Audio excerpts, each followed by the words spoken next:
So welcome. We have reached the 10th week of London Business School Wheeler Institute for Business and Development open access course on African history through the lens of economics. Today, we will zoom in the post-independence period. We will connect the late colonialization with what happened in various parts of the continent post-independence. And we're very pleased and honored to have a great set of guests. First, let me start with our own Jacien Carr, Jay, who you all know as he's part of our great teaching fellow team. He holds a PhD in African economic history, effectively military history, from the the University of London, the SOAS. Jay will collect the questions so that you can start posing as soon as possible, and will moderate the Q&A session in the end. Gábor Nyéki and Leonard Wantchekon will present their ongoing work on the legacy of educational investment and their externalities that happened during the colonial times. Gábor holds a PhD in economics from Duke University, and he's currently an assistant professor at the African School of Economics, while at the same time he's a recurrent visitor at Princeton University at the Department of Politics. Gábor is doing some very exciting work, not only with Leonard zooming on Africa, but also some interesting work on the US and civil rights movements. Our first speaker today will be David Laitin, who will not need much of an introduction to the specialist audience in political science or in economics. David is a giant of the field. He has contributed many important works on the origins of civil conflict, of warfare, of international relationship, of education, of linguistic policies. David did his PhD at the University of California at Berkeley, and he worked subsequently at the University of California in San Diego, at the University of Chicago, and currently at Stanford University. David has also written not only important works on various aspects of African political economy, but he has also written influential books for the more general public. David, I will pass the floor to you.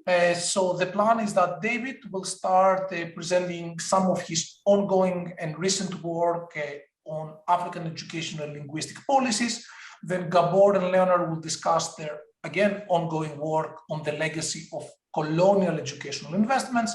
Then I will present some joint work with Stelios on mapping educational mobility in the continent. And hopefully we'll be done in, roughly speaking, an hour, and then we will pass the floor to Jay to moderate the Q&A. David, Leonard, and Gábor, thanks for being here. David, the floor is to you. Thanks again for joining us. Hello to this amazing audience. I'm honored to be asked to present my work to you. The talk will focus today on a key post-independence choice point, whether or not to promote indigenous languages to official status in education and administration, and the consequences of that choice. Oh my gosh, here. So one challenge for the newly independent Africa was overcoming the European cultural yoke. There was this ideology of negritude. Its origin was with Aimé Césaire in his Cahiers de notre pays natal of 1939, developed by Léopold Senghor, representative of the French National Assembly, elected member of the Académie Française, and first president of Senegal. And here from his poem, Paris in the Snow, where he mourned the white cold that burns worse than salt, and the white hands that filled the high forest that dominated Africa, and his vision, let black blood flow, that it may rub the rust from your Paris's steel joints. Other first-generation leaders followed suit, promoting cultural symbols that signal authenticity and nation building. Julius Nyerere translated Julius Caesar into Swahili to demonstrate that indigenous African languages are appropriate for elaborated and not just restricted codes. Other African leaders promoted name changes. Gold Coast became Ghana, connecting it to a great African empire. Joseph Mobutu, with his ideology of authenticity, changed his name or Africanized his name and that of his country. Thomas Sankara, with Opera Volta becoming Burkina Faso, citizens became Burkinabe, mixing Diola, Pool, and Mossi, thereby creating a national identification. and a Somali intellectual created an indigenous script, Usmania, for the national language. But there was a neo-colonial reality. In no sub-Saharan African country does an indigenous language have a preeminent position in secondary education, upper levels of the civil service, or modern business. And save for Ethiopia, Somalia, and Tanzania, no country has offered the entire span of primary schooling in an indigenous language. Calls from intellectuals such as Ngugi in decolonizing the mind have had little impact on public policy. Rajesh Ramachandran and I, to illustrate this situation, developed an algorithm which we call the average distance to the official language, or ADOL.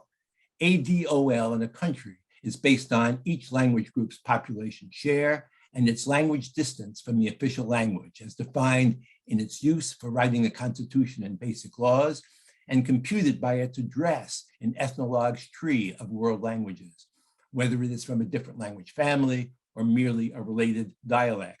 For most African countries, ADOL, given that English and French are of a different language family, is at a maximum value of 1. And if we look at this chart to the right, the average distance to the official language by region, sub-Saharan African countries on average have an ADOL score of 0.83, a median ADOL score as a maximum of 1. Compare that to South Asia, 0.34, Latin America and Caribbean, 0.18, East Africa, East Asia and Pacific at 0.17. The ADOL score for the average African country is much higher than for the average country in all other continents, and suggesting a near maximum disconnect in Africa between indigenous languages and the official language of education and administration. Why is ADOL so high in Africa?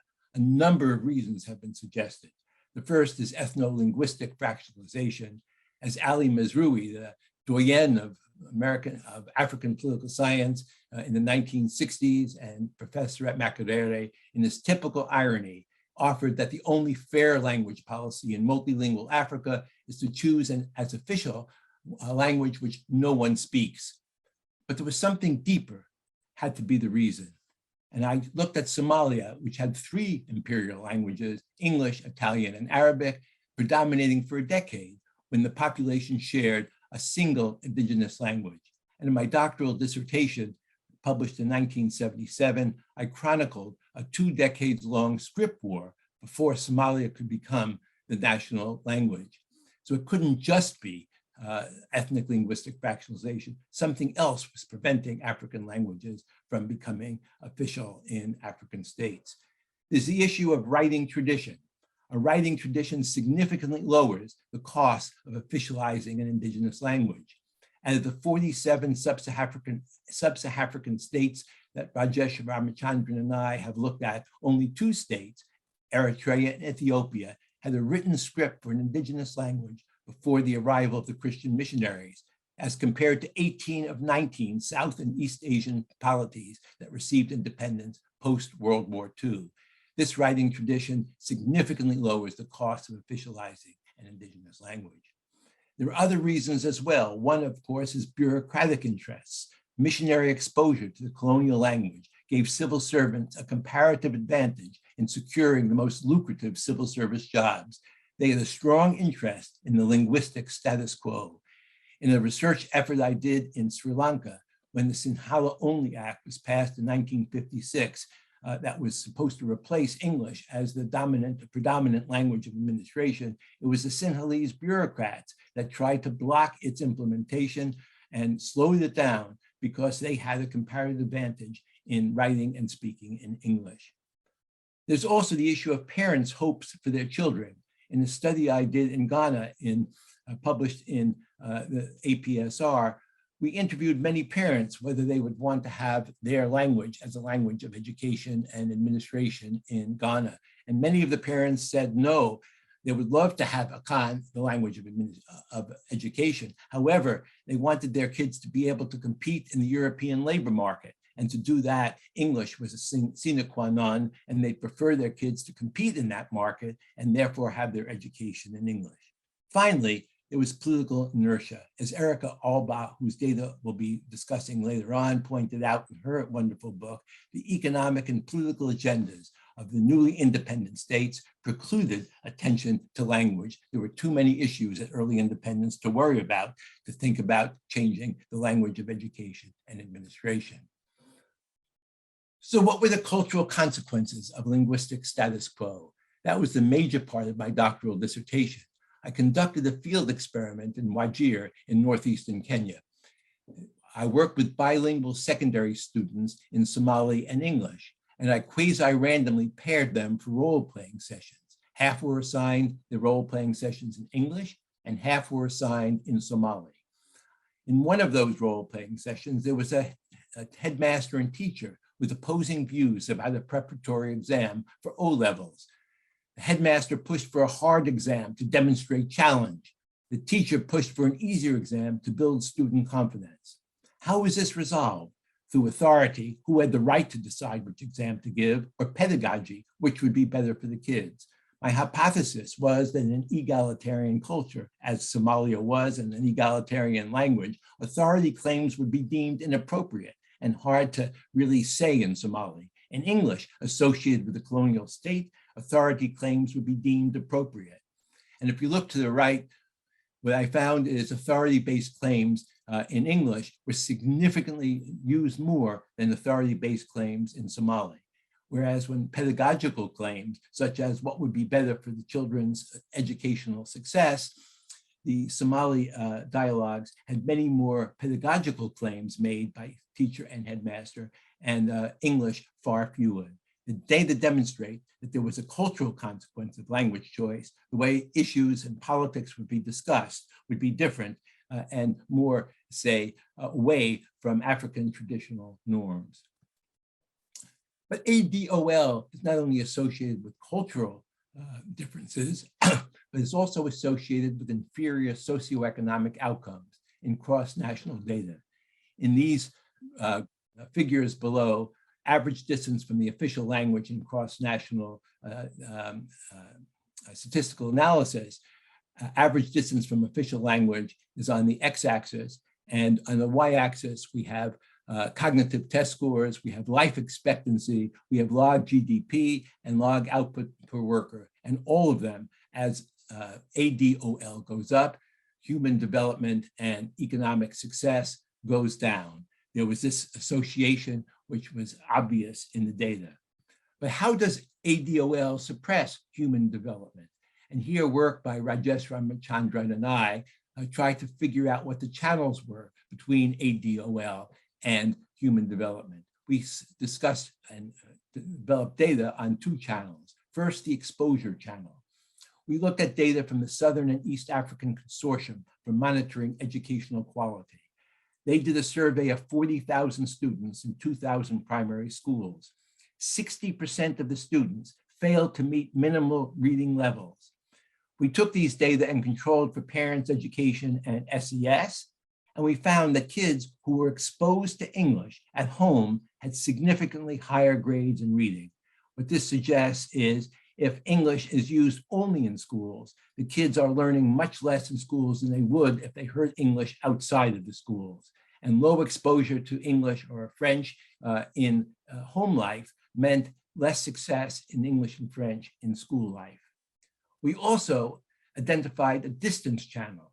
Now, we couldn't do that in Africa because distance is virtually maximum, that is between indigenous languages and colonial languages in all African settings. We went to the Indian National Family Health Survey. We took a sample of second generation within India of interstate migrants to states with different official languages. Linguistic distance in Africa is much higher for north-south migrants going from the Dravidian to the Indo-European zone than for east-west migrants who stay within the Dravidian or Indo-European zones.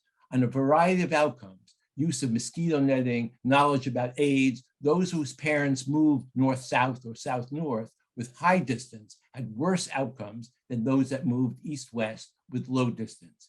What we infer from these two channels is African students are burdened with both low exposure and high distance. which helps explain the lack of success of school in bringing about higher reading levels.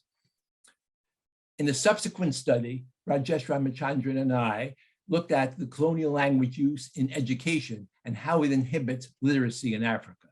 We did an experiment here in which we looked at 101 linguistic groups in Africa, actually inspired by the work of Stelios and Elias, 101 linguistic groups in Africa that crossed borders of countries that had different language use and education policies from Albach's work. That is, high use of indigenous language, medium use of indigenous language, or no use of indigenous language. We took data on literacy from the demographic and health surveys, whether a person can read a sentence in any language. Within ethnicity, estimates revealed even partial use of indigenous language instruction for students that have had completed 5 or fewer years of school has significant improvements in ability to read. If you look at the chart to the right, what we see is up to 5 years of schooling, they stopped asking a question of whether they could read a sentence in any language.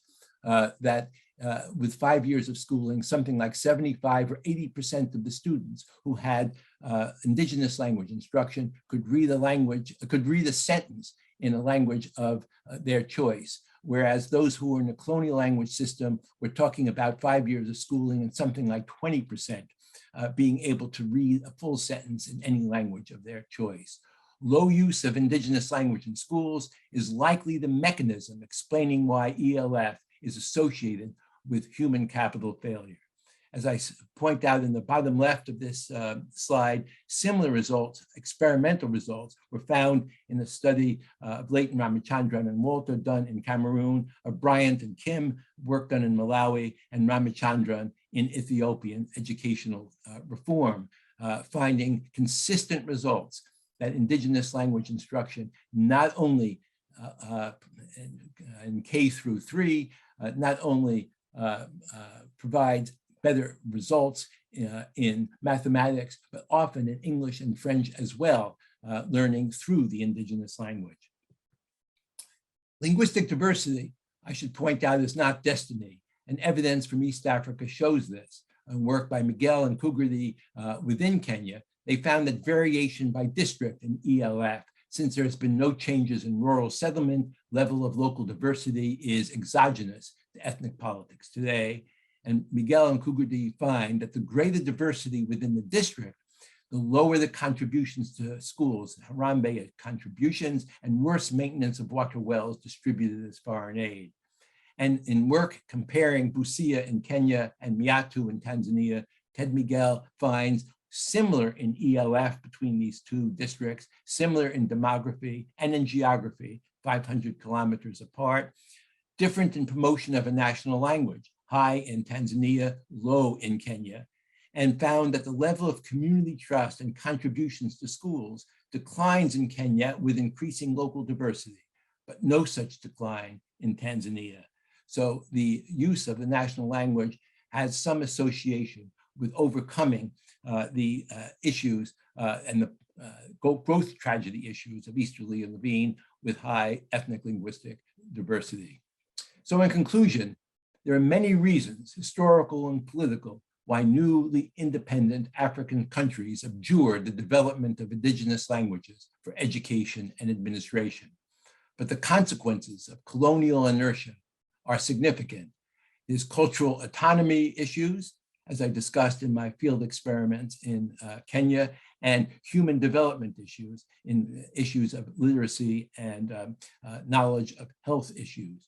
There are alternative models for educational policy. Think of the small European states where national languages predominate, but all students receive excellent instruction in a world language, which serves them well in preparation for university and in the international job market, where an international language is a sine qua non. A great deal of aid has come to African states to improve education. Results, as we have seen, have not been optimal. This research suggests that colonial language media of instruction with low exposure to it outside of school is a likely culprit. Thank you so much for your attention.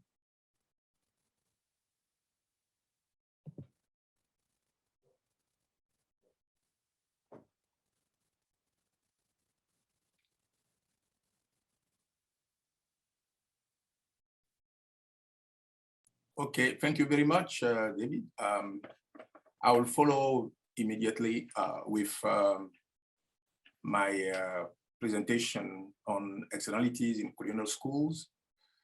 As a way of introduction, so let me 1 second.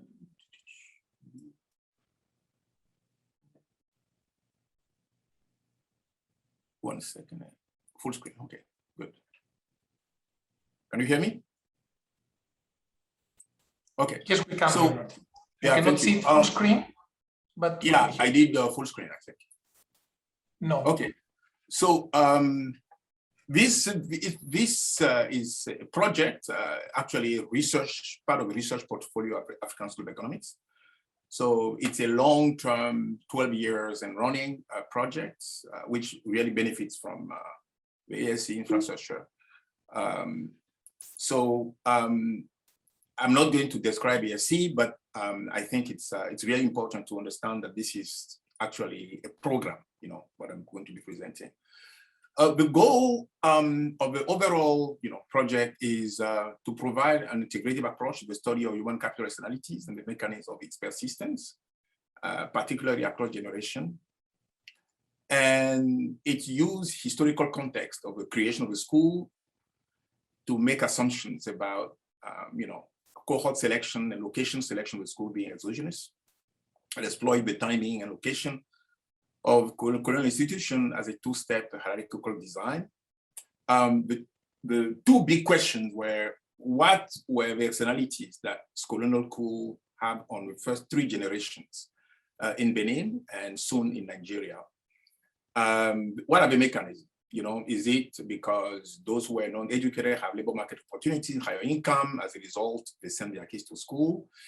Is it because of social networks that generates high aspiration? Is it because those educated redistributed to those who did not, were not educated, and this helps the outcome, economic and social outcome? Or is it because education creates a loss of control, empowerment, as we have discussed earlier? So let me say quickly that the results were really, very strong. That the education clearly have led to better living standards, less reliance on subsistence farming and wider social ties. But what is key in the paper is village level, family level externalities, spillover within families and within villages from the educated to the non-educated. So for instance, we find that obviously that those who are from a village with school do much better with those in a village without school, even if they are not educated themselves. So the fact to live near someone who is educated or live in a village with school give you an advantage over those who did not. And this is, illustrated by the fact that the income gap, in the second, the decrease in income gap in the second generation. Leonard, your slides are not moving. Oh, okay, sorry. Okay. Yes, now they do move. Oh, now they move? Okay. Yes. All right, so now they move. Thank you. Okay, so now let me talk about the third generation. So if there is, an improvement, a closing of a gap within, between those who were educated and between those who were not, the effect is even stronger in the third generation, to the point where descendants of, people who live in a village with school, but who were not educated, they did as well, if not even better, than the descendants of those whose parents were educated. So I'm going to be more specific in a second. So, and we find that the driver of this result is attitude, self-reliance, work ethics, and positive outlook. So one of the most important contributions of the project is the methodology. So this is an example, for instance, of the creation of a school of my home village, Zainando. I'm not going to go through the details of the interest of time, but it was more or less set up more or less randomly. Okay, so so basically we use the process, our information about the process leading to the school being created to select similar schools in the country. So places that are further inland, at 100 kilometers, and then people with places with no prior European settlements or institutions. So, in Zainando, in Benin, I selected 4 sites. And what is also extremely innovative here is the sampling procedure. So first, for those who were educated, we were able to find school records or using interviews to identify children who went to that school, the first 3 cohorts. And then we use backward sampling, like interviewing the living, interviewing the descendants to get information about their grandparents.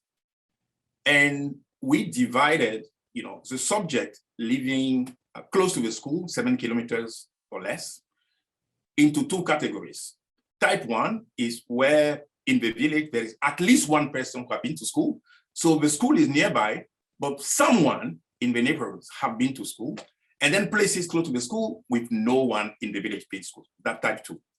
Okay, and then control are places that are 7 to 20 kilometers away from the school, and we use backward sampling to actually select the people, and then use social demographic survey, to have information not only about the first generation. Now, for the second generation, the third generation, for instance, we make sure that in place, particularly in the families, polygamous families, that the children of all the wives are represented. And then we list all the children of each wife, select 7 of them, make sure that the firstborn child is in the sample, and ensure also gender proportionality. It's a very representative sample of the community where the school was and the communities, nearby. Okay, so that's the methodology. For instance, this is an illustration. In Kandi, the school is here. This is treatment, this is control. And Zainando, same thing. Okay, so, and this leads to balanced covariance. So if you look at the comparison between places that are in control and places in treatment, along key characteristics, they were similar. Here is a picture of the first 2 cohorts of the school in my hometown, Zainando. We have a list. We have the school archives with a list of all the children.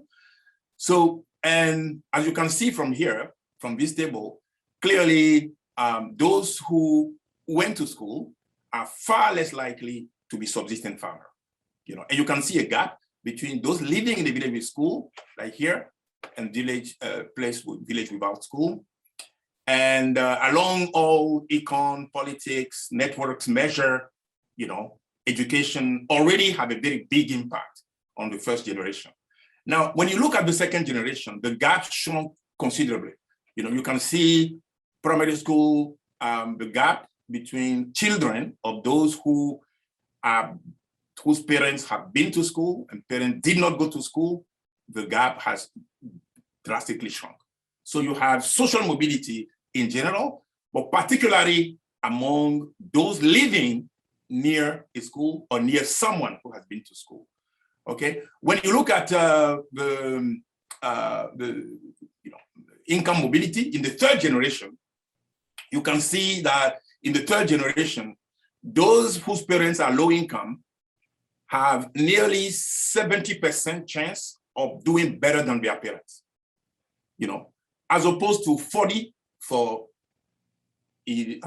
children coming from a low-income family in a controlled place. They are placed with no colonial school, if you will.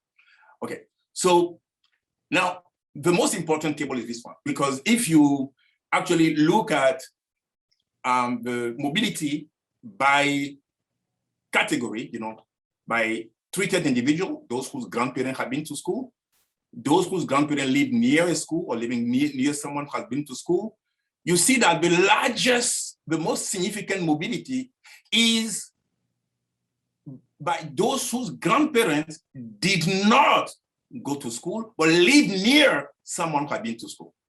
So it shows that second generation, it's the gap between treatment 2 and control shrunk.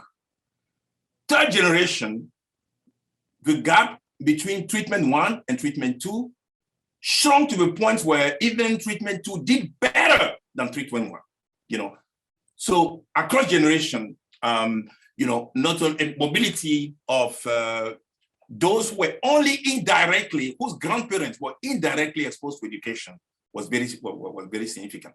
Okay, so you know, I use this there is this table here that's very interesting, showing how education contributes to the reduction of inequality. You know, if you look at control, for instance, and treatments, there is a lot of inequality first generation, inequality second generation, but then completely reversed. Inequality has shrunk considerably in the third generation between treatment and control. So education really contributes to reduction of within village inequality. So as I said earlier, so the driver of mobility for the third generation is attitude. So here, the fact that your parents did better than your grandparents, that has an effect on mental health, on work ethics, self-reliance, and life outlook. So it's the behavioral mechanism for mobility is really what I think is very, very important. So we are doing a similar project in Nigeria. Maybe Gábor can say a few words either now or in Q&A. But before that, let me say that the methodology here is used to look at mobility of descendants of former slaves from Brazil who went back to Africa, Nigeria and Benin from the Caribbean. It's a very fascinating study that we are going to conduct. And then we are also looking at mobility, intergenerational social impact of the Dahomey Amazon, the female warriors in Benin. That's a picture of them in 1904. So we are looking at descendants and the neighbors of descendants on those women in Benin to show, for instance, particularly how the presence of those highly respected individuals have on gender role and women empowerment. And I'm very happy to say that there is a current movie on the Amazon of Benin. It's called The Woman King. It's currently being shot in South Africa. And I'm happy to report that I'm a historical advisor for that movie. Thank you very much. So maybe Elias, you can take over, or if you want, maybe you can give maybe a few minutes to Gábor to say a few words about the Nigeria project. Gábor, why don't you go ahead and present a bit the Nigeria project, please.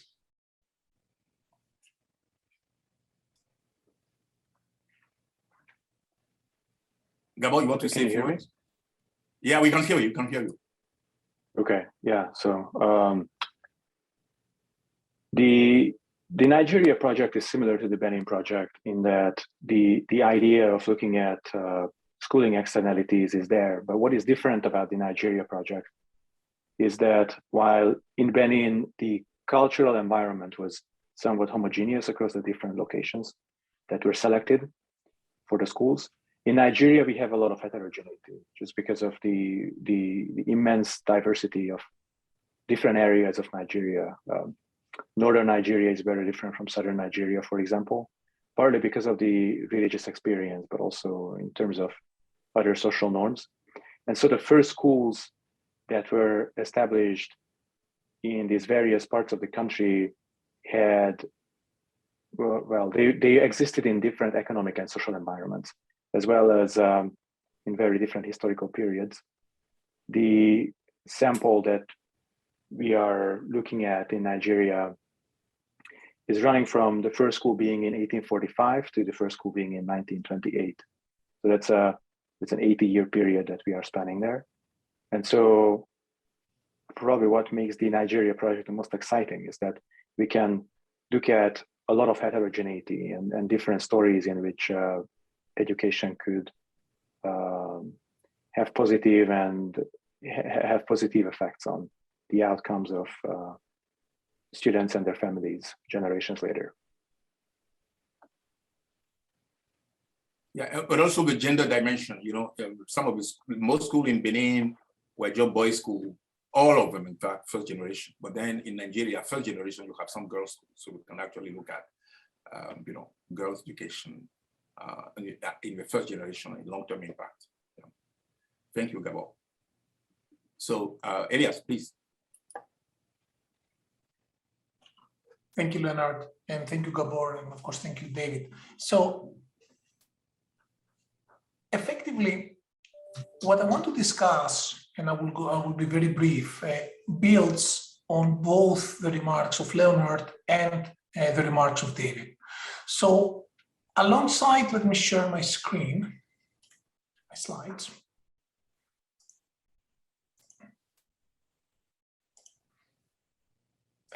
Leonard, can you confirm that you can see my slides? Yes.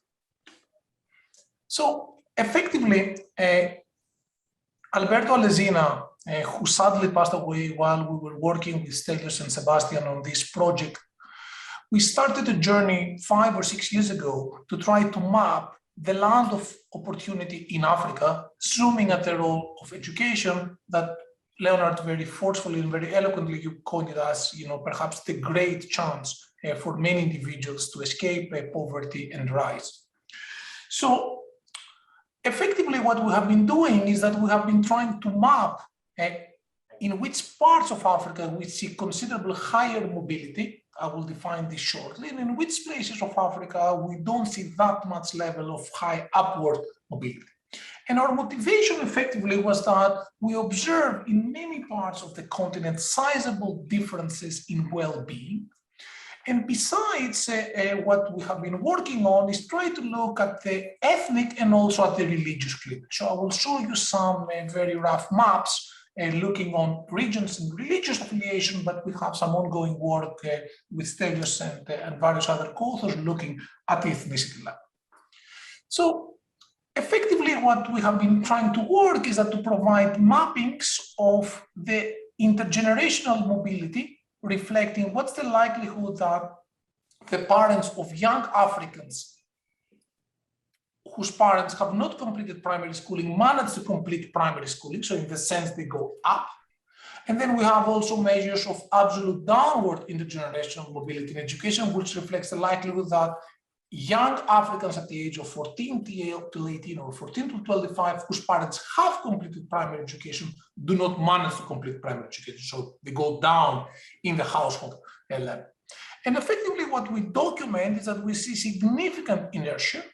So places that were kind of ahead at independence, and those were places that received colonial investments on schools, as Leonard pointed out, and also received investments in railroads and roads and Christian missions activities more generally. Those places had a kind of a head start, and then it seems that those places benefited the most from the educational reforms, mostly of the past 3 decades.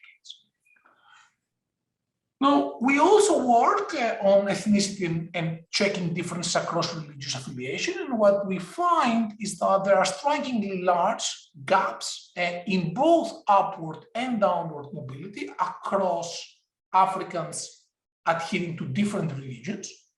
And besides, a striking feature is that this has a considerable regional component, but we also observe that Christians do better as compared to Muslims and Africans adhering to traditional religions, even when we compare individuals who reside in the same district and have similar observable household characteristics. So I don't want to go over like the full approach. This is the sample of our analysis. So we will cover 27 African countries, and we will have data for about 10 million young individuals who we match to the education of their parents. So this is the crucial dimension here, that we are able, using census data available from international IPUs, to match, let's say, the education of Leonard to that of his father, in Benin, for example, which is a country in our sample. And the regional disaggregation is not super granular, but it's decent. We will cover something like 3,000 districts, administrative 2 or administrative 3 units. This is the composition of our sample across religious affiliation. Let me skip the more geeky stuff, and let me go over some mappings. So this is one concrete example from Ghana. We have in the census data approximately 102, if I'm not mistaken, districts.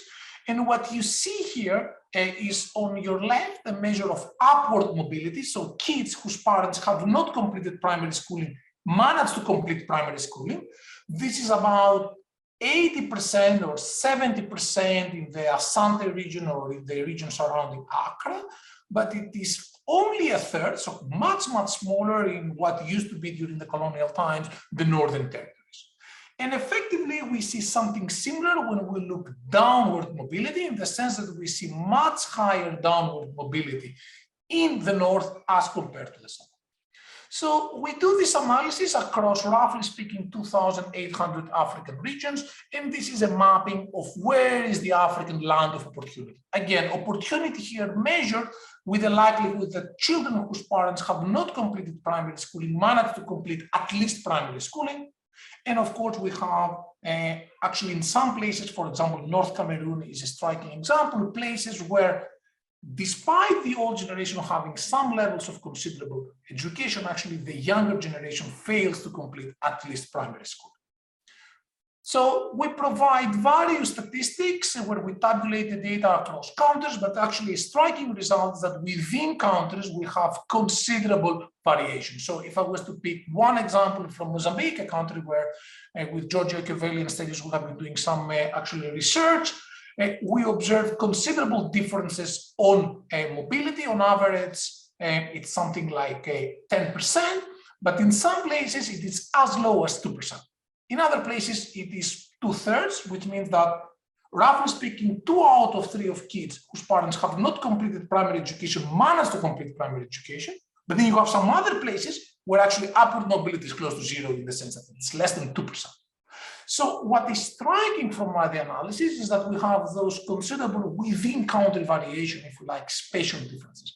And interestingly, those inequities, those inequalities across space tend to be larger for those countries that they have on average lower upward mobility, a pattern that has been actually well documented in economics going back to important work of Williamson in the mid-50s. Of course, another question that we shed light is we can split the data for 20 out of the 27 African countries because we have data on religious affiliation. We put together all Christians, all Muslims, and all Africans adhering to traditional religions. This is data provided by the census, so me and my co-authors have not done anything here other than putting the data together.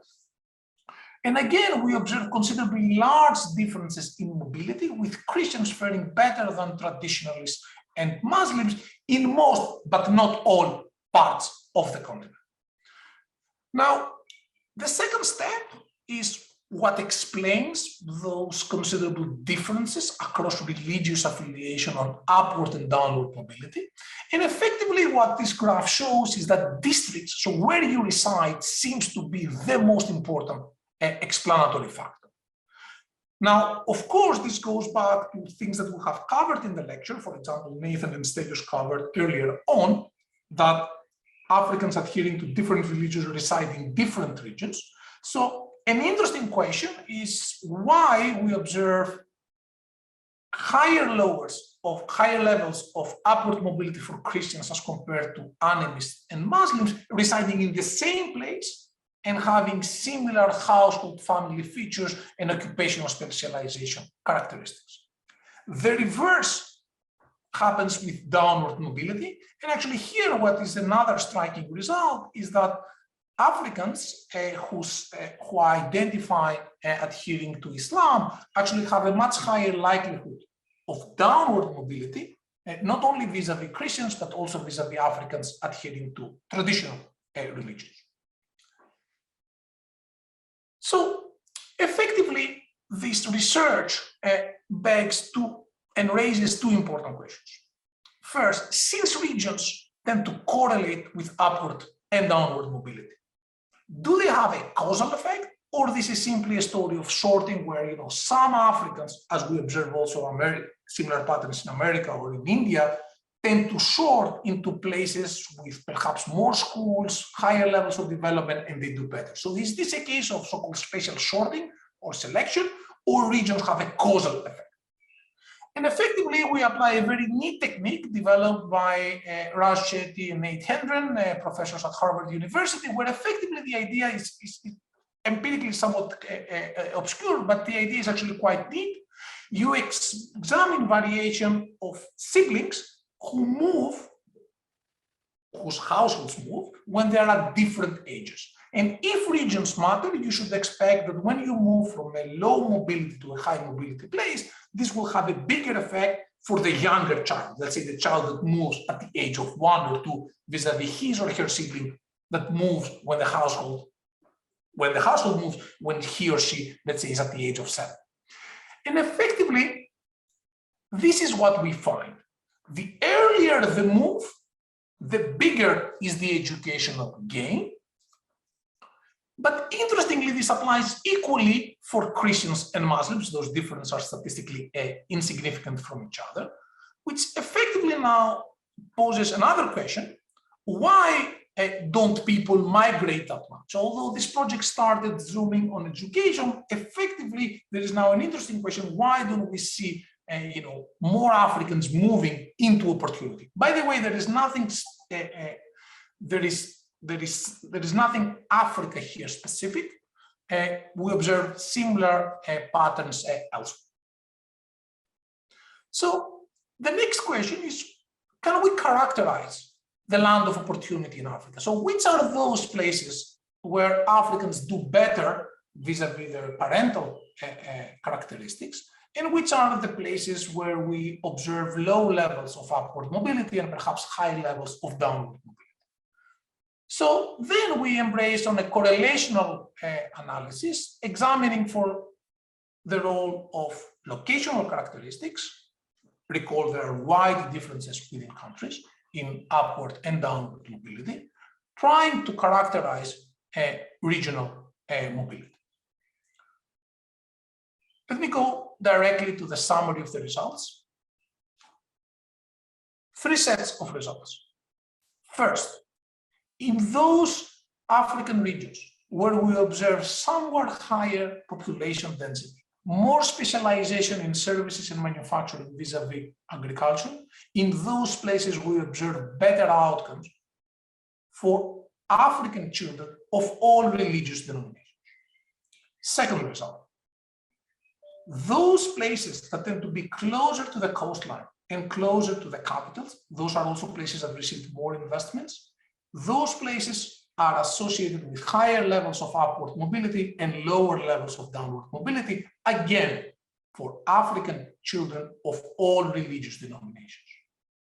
Finally, proximity to colonial investment, railroads and missions, again, making the connection to what Leonard earlier presented, also tend to matter positively for upward mobility, negatively for downward mobility. So those early kind of investments and development at independence tends to have lasting effects, and we tend to believe that they reflect, at least to some extent, agglomeration effects. You have some initial higher level of economic activity, and then people congregate and amalgate in those places, and we have some form of agglomeration.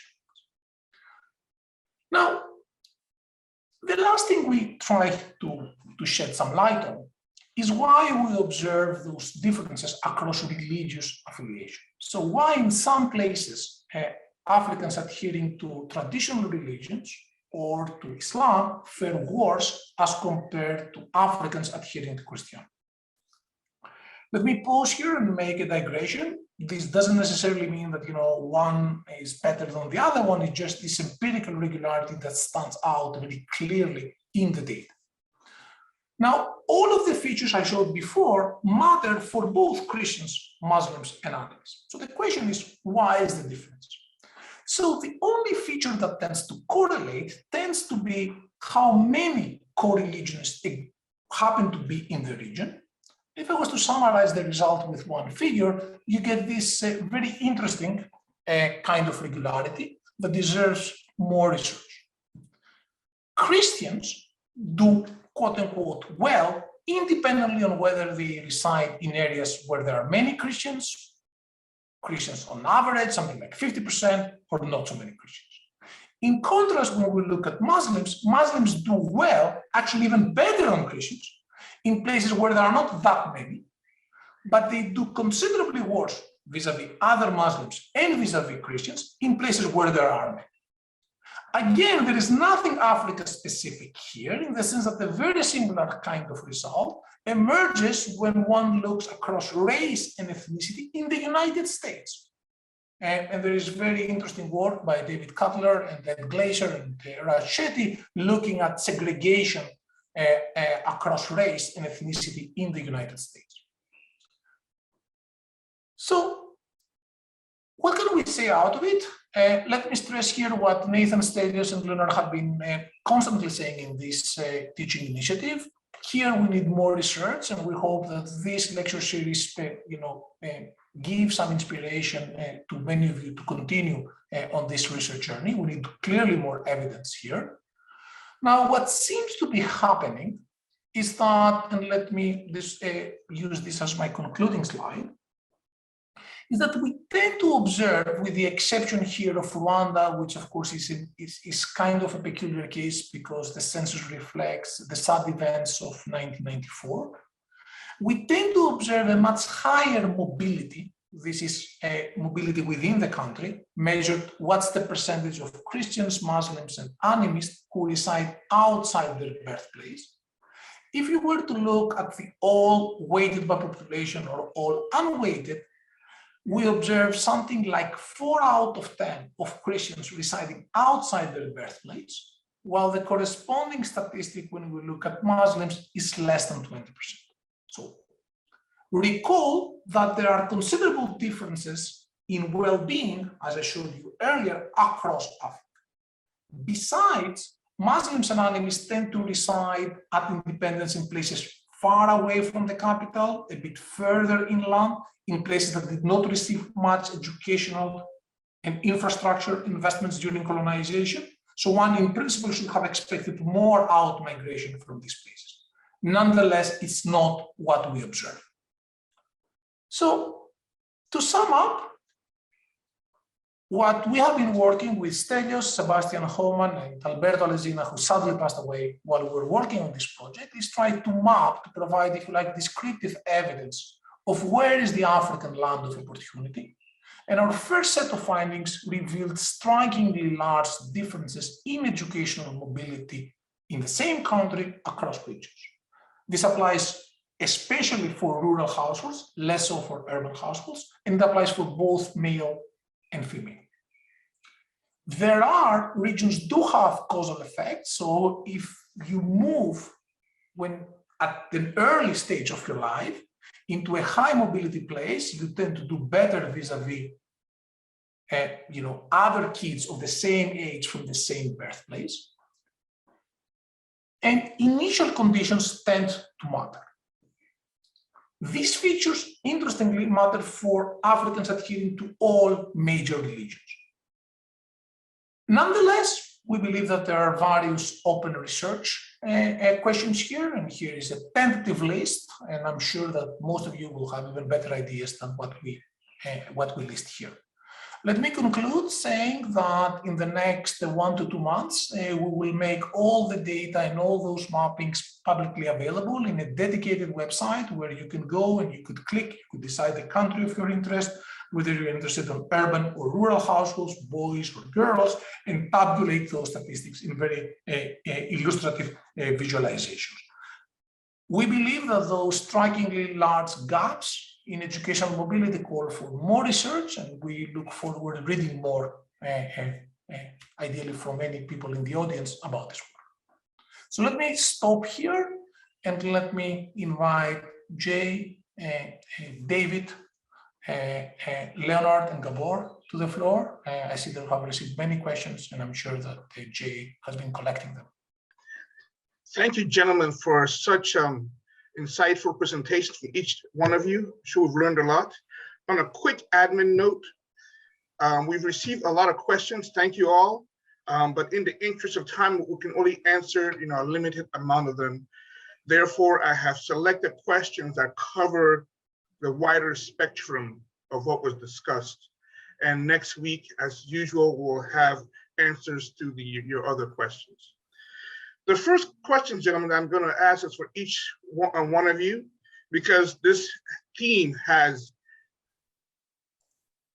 been prevalent, ongoing, and it is, what was there a benefit, would you say, to the colonial languages? Because as we know, the borders were drawn arbitrarily and you had many different ethnic groups in one state.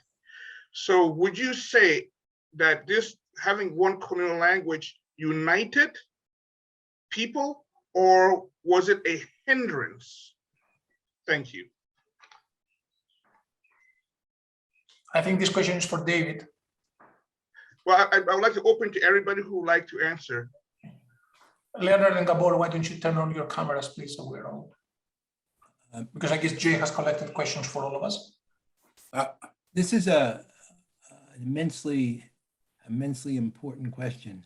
Many of us political scientists who've studied Africa were extremely influenced by the work of Eugen Weber, whose book Peasants into Frenchmen pointed out that in 1860, some high proportion of people living within the French hexagon were unable to translate the words of the Marseillaise, the national anthem.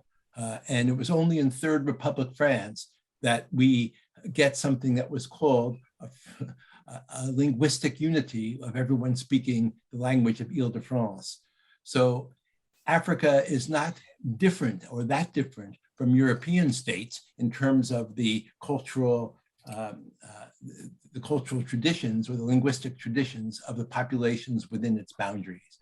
So it's the history of state development rather than the natural grouping of the population that has made Africa different. Nonetheless, because of the colonial period, because of indirect rule, because of missionary activities that were splitters about language rather than joiners of languages, Africa came into independence with a great deal of multilingualism or great diversity of languages. One of the things that Ramachandran and I have found, however, looking at Afrobarometer, but known by a number of historians of Africa before, is that Africans have, on average, 2.5 to 3 languages in their repertoire. And in a country like Nigeria, with some 400 different languages as defined by the census accounting, almost any Nigerian can speak to another Nigerian in one of their shared languages. So there is in Nigeria, you could say, given their repertoires, there is a sense of national community based upon shared linguistic repertoires. And so there's no reason why you cannot have education in your indigenous language and still be part of the Nigerian linguistic community. Thank you very much. Thank you very much for your answer, David. Sorry, go ahead, Leonard. Can I say, just looking forward, we are— Leonard, we cannot see you. Yeah. You can turn on your camera, you and David. Can you? They're not allowing us to, you are not allowing us to show video. Tiago, please, can you allow us to show video? There is a technicality, so. Okay, so looking forward, okay, great. So I'm just want to share a project. I think I'm going to maybe talk more closely with David on this. So we are running an ICT on education in Benin, where we teaching local history. So because we are teaching local history, seriously based on serious research, and we involve elders from the community to be part of the teaching. So I think that could be a channel through which local languages can be taught, and kids can be motivated in learning local languages. And that could be, a pathway, for instance, for a policy that introduces local language in the curriculum, which is not just going to be in an ad hoc manner. It could be actually based on some curriculum development that requires, knowledge of local languages. Anyway, so I think the diagnostic that David has presented is very, very, very compelling. We just need to think creatively about solutions going forward. Thank you. And that's one of them. That's one approach. Maybe I will talk to David later on and others who are interested about, how to do this better. Thank you very much, David and Leonard. Thank you indeed. The next question is for David. It's a very prescient question. David, June wants to know, studies show that parents prefer their children to use indigenous colonial language. Sorry, the studies show that parents prefer their children to use colonial language over indigenous ones. Are there any studies showing the impact of children in having their history, language, and identity repressed? Thank you. I think what we do know is that the variance in African educational outcomes is a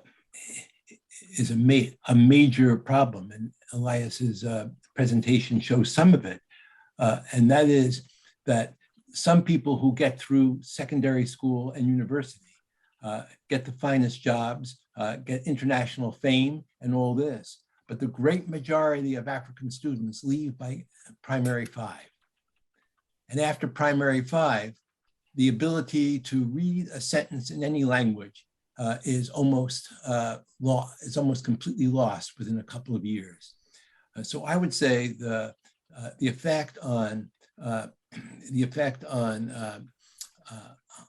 inequality in Africa is great, and that the loss for a great percentage of the population of the basic literacy skills is lost. And I think this is a tragedy for Africa. Thank you, David. The next question that I'm going to pose is to Leonard, and this comes from Miriam. And Leonard, and this involves the current ethnic war in Cameroon, right? And Miriam wants to know, could you speak specifically to the impact of the 2 colonial languages on Cameroon? There are studies, I'm going to be very brief, but there are studies showing that in terms of public goods and education provision in particular, basically the Anglophone part of Cameroon did better than the Francophone part of Cameroon. I think that's clearly one. But then the second, the colonial legacy in Cameroon is maybe, it's a bit different in Anglophone than it is in Francophone part of Cameroon. But it clearly, the autocratic nature of the regime, since independence, has widened, conflict and differences between regions, and it's very unfortunate, because I think coming to independence, Cameroon was one of the most advanced countries in the whole continent in terms of education enrollment, in terms of also high education. You have a lot of writers, a lot of mathematicians and scientists from Cameroon in the early 60s. And you can also see the legacy until today. But unfortunately, those opportunities, those resources have been squandered by, the oppressive nature of the regime, in Cameroon. So, so to summarize, there is clearly a gap, Anglophone, Francophone, and we should be looking forward to, working towards convergence, looking forward to developing a true unity between regions, between communities. But unfortunately, the situation, at least for the past 5-10 years, has not been what we should expect, what we want. Thank you very much, Leonard. I'm going to send the next question to you as well. It's from Elijah. And this is a methodological question. And he says, your work in Benin and future work in Nigeria is based on the present day experience of descendants of those who experienced colonial rule. Do you see that as a growing line of research generally in this field of African historical economy? Thank you. It's growing slowly, and African social economics it's trying to push this agenda. But I think it's at least wish that this approach expands, because it tried to take, life experience of past generations, pre-colonial, colonial, into the writing of African history. Because, might tend to just focus on, the political history, the king, the queens, and, and princes and stuff. But there are ordinary people from urban, rural communities who have basically made massive contribution to the development of the story, about Africa. And when we are doing this research, we found exceptional individuals who really expanded opportunities for many people. Like for instance, in the place where I grew up, there were only 2 people who went to school, maybe in 1895. 60 years later, in my generation is 95%. And then today, among those 95% people of my cohort, out of 50 people in my cohort, 13 have PhDs, And when you know the story of those individuals who invested, used their own money to set up school opportunities, pay tuition fee, being there at every opportunity to be examples, so, and also the story, for instance, of those female warriors that I talked about, who were exceptional individuals, who were transformative individuals. But, the way we can sort of recover those stories is by, sample the leading people from my generation and ask them about their grandfather and get oral history, but also maybe document with archival, personal archive, family archives, so that we can have a more complete micro level of, African social history and political history. And to follow up on what Elias have said earlier, and even what David have said, whatever they came up with, it's something that can be illustrated very vividly in some families, and being able to sort of capture those findings through the lives of individuals, it's something that will be exceptional, not only pedagogically, to teach local history to kids, and also even to expand basically, the kind of high-level kind of finding that we have into everyday social life of the individuals through the life of their parents and grandparents. Thank you very much, Leonard. Thank you. The next question touches on what Elias presented, but this is more gender-based. And Andrea would like to know, and I'm going to open this to everybody, to all the lecturers. Andrea would like to know, how would you compare the level of education for women with Muslim communities versus Christian communities? Thank you. Thank you, Jay, and thanks for the question. So the first part of our objective with Stelios, Alberto, and Sebastian was to document the facts. So one interesting fact regarding gender is that, which is in our both papers, we present transparently levels of upward and downward mobility separately for boys and girls, and actually separately for rural and urban boys and girls. Overall, so without going to religious affiliation, we do not. It's not that you have like a very strong gender bias. You do have in many countries, but not in others. So if I remember correctly, for example, in Botswana, you see that girls do better than boys. In South Africa, if I'm not mistaken. Now, regarding religious, when we break by religious affiliation, what we tend to find is that regions matter a lot, both for boys and for girls. So again, we observe some gaps in some parts of the continent, but not necessarily in some others. Now, let me connect what David and Leonard mentioned before. In this lecture, and actually even today, we saw various methodological approaches. So Leonard is doing a case study, which has its considerable pluses. The minus is that you cannot generalize, perhaps.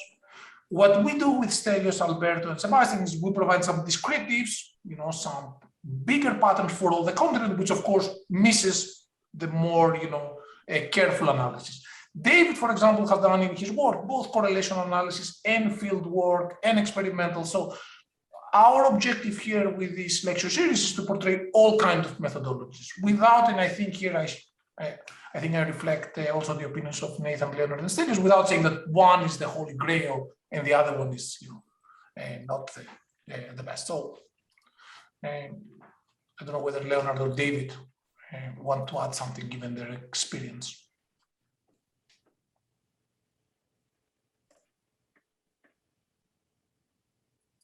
I'm sorry. Can you please repeat the question? Because I think I just want to be as precise as possible, please. Certainly. Andrew is asking, how, it's a gender-based question, how would you compare the level of education for women in Muslim communities versus those in Christian communities? Oh, I see. So yes. Yeah, I think the gap is very, very, very big. I think there are cultural, religious barriers to girls' education. I think both in Benin and Nigeria. I had a question about today in Benin, primary school enrollment rates, the level of reading and writing is still quite below average, 40%. But the gap between the North and the South is big. And I think part of the story is not just religion, it's also unequal access from the colonial period, because all the schools were coastal, were in the South. Most of the school setup was in the South. And as I said earlier, if you look at mobility and education mobility, for instance, in some communities have level of mobility comparable to China, massive. As I just told you, and I didn't make it up, I come from a place, 40 kids, 13 PhDs. If you look at Port Novo, for instance, maybe 5 or 6 of the top 10 mathematicians come from Port Novo. Mathematicians in Africa come from Port Novo. So, but then you have places with, very, very, very, very, very, very high level of, very low level of school enrollment and education. So I think if Colonial is religious, and this call for policy to invest heavily in those areas, and to have a political mechanism in place to remove barriers to girl education in particular. And there are works that we are doing currently in Nigeria, for instance, to get chiefs involved in at least the early effort to explain and to include girls and remove barriers, barriers, particularly gatekeepers, in the community. So overall, I think the answer is yes, there is a gap. It's historical, it's religious, and something need to be done, and it go beyond just setting up a school. You need to put in place political mechanism, to make this work. To discuss these mechanisms is an interesting paper by Eric Meyerson in Sweden on religious groups and education in Turkey. And one of the interesting findings was that when the regime permitted students to wear a veil in school, overcoming the Kemalist ideology against all Islamic clothes, Muslim parents were more willing to send their girls to secondary school with the protection of the veil. So figuring out the conditions under which you can get Muslim parents to send their girls to secondary schools is something that requires more research and more sensitivity to the parents' concerns. Exactly.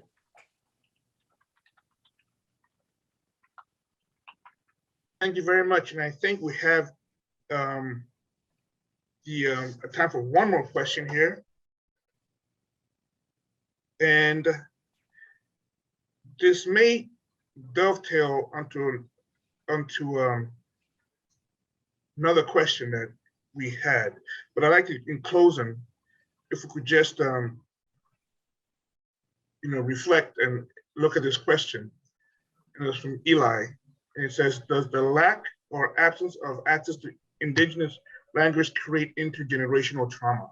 And I think, David, that you touched on this a little. I'd like to open it and close it, as we talk about language. So in some research and more interview research, parents and grandparents feel lost when they're unable to communicate with their grandkids. And the fact that their grandkids are learning in a language and losing the facility in indigenous languages brings in a kind of intergenerational gaps, which grandparents feel more traumatically than the grandkids. But this is only based upon anecdotes from the field rather than from systematic research on trauma. Very interesting. So maybe something I may add is that please. Basically, I think the trauma comes from disconnect between the child and his community. It's only 3 years ago, or even less, despite all my education, that I realized that my neighbor's grandmother was an Amazon. I have studied these female warriors institution in books everywhere. I never knew that there was one in my extended family, So because it's not taught in school, kids were not encouraged, for instance, to contextualize and develop a strong set of curiosity about where they come from. Whatever they learn, how it's connect with the life they live, So I think, and I think it highly contributes to identity, because kids might think that everything good is foreign. You might not see any value or where they come from, and they might not see, Anyway, so I think the trauma it's driven in part by this disconnect between what you learn in school, what you learn at home, and and we hope that integrating very seriously, local history, and will improve not only the motivation to perform in school, and also will help the kids develop a stronger sense of identity, and then this trauma that you describe, can actually be dealt with, better. So I think for me, the channel is curriculum design effort to actually connect the kids better with his or her environment through the curriculum. Anyway, so that's basically what I could say. Thank you very much for that, David and Leonard. If I just add before I turn it over to Elias, we have the same thing happening in Liberia, where there's a new historical society of Liberia that is taking on the mantle to try and, consolidate the history for that same trauma. As you know, Liberia's been through war, Charles Taylor and the Lurd, and it's created this big, gap, between intergenerational. So there's this ongoing project right now in Liberia to try and do exactly what both of you gentlemen are talking about. Thank you so much. And Elias? Jay, thank you very much for moderating the Q&A. Gábor and David, thanks for joining us. It's really an honor, David, to always learn from you. Gábor, thanks for joining. So let me just give a preamble of what we will see in the next 3 sessions. So we start the plenary session, concluding part of this lecture series.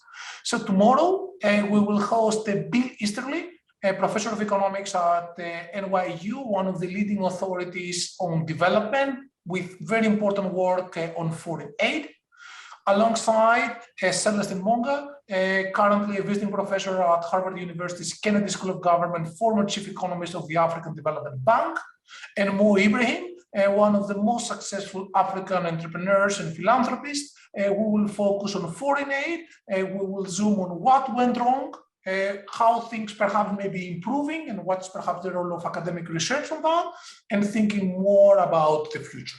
So I hope you will all join us tomorrow on exactly the same time for the first special session. The next week, we will have the 2 concluding plenaries. On Tuesday, we will have Jim Robinson, who has done very important work, a lot of it alongside with Daron Acemoglu on institutions, more recently on the interplay between institutions and culture, with Chima Korie from Nigeria, talking about Africa's latent assets and giving an optimistic view of how Africa could serve as the engine of the global economy in the next decades. And then we will conclude in exactly 1 week from now, hosting Joe Henrich, a professor of psychology at Harvard and best-selling author of a book Weird. And we will discuss again, we will use the lens of economics to shed some light on some misconceptions perhaps about the continent. Also, next week on Wednesday, we will have the concluding part. Leonard, Stelios, and I will give some statistics of participation. Let me say that we are all thrilled with the emails that we have been receiving and your participation. And we hope to see you again tomorrow and next week on our plenary sessions. All of our guests tomorrow and the next week are super enthusiastic to join us. And I hope that we are all very keen having them. Thank you all. Again, thank you, Jay. Thank you, Gábor. Thank you, David.